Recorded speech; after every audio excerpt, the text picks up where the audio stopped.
হাসিনা মমতাজ বলেছেন জেনারেল লাইনে পড়াশোনা করে ভালো রেজাল্টের চেষ্টার ক্ষেত্রে নিয়ত কী থাকা উচিত, নিয়তের ক্ষেত্রে কেমন সতর্ক থাকা উচিত।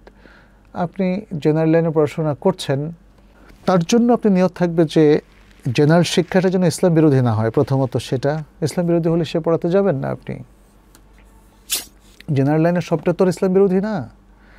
আপনি যদি ম্যাথমেটিক্স নিয়ে পড়েন, ভূগোল নিয়ে পড়েন, তারপরে আপনি যদি ফিজিক্স, কেমিস্ট্রি, মেডিকেল সায়েন্স, এগুলো তো ইসলাম বিরোধী না।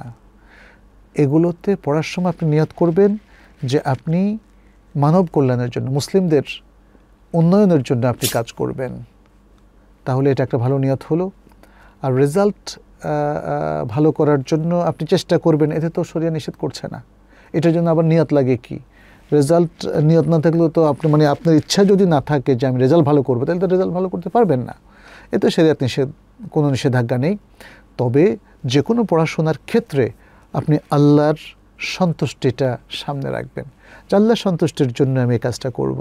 আমি ড্রাইভিং শিখছি আল্লাহর সন্তুষ্টির জন্য, ডাক্তার হচ্ছে আল্লাহর সন্তুষ্টির জন্য। তাহলে একজন ভালো দিনদার ডাক্তার হতে পারবেন, দিনদার প্রকৌশলী হতে পারবেন, দিনদার শিক্ষক হতে পারবেন, দিনদার প্রফেশনাল হতে পারবেন, দিনদার পুলিশ হতে পারবেন, দিনদার সেনাবাহিনীর একজন সদস্য হতে পারবেন, এভাবে ইত্যাদি ইত্যাদি।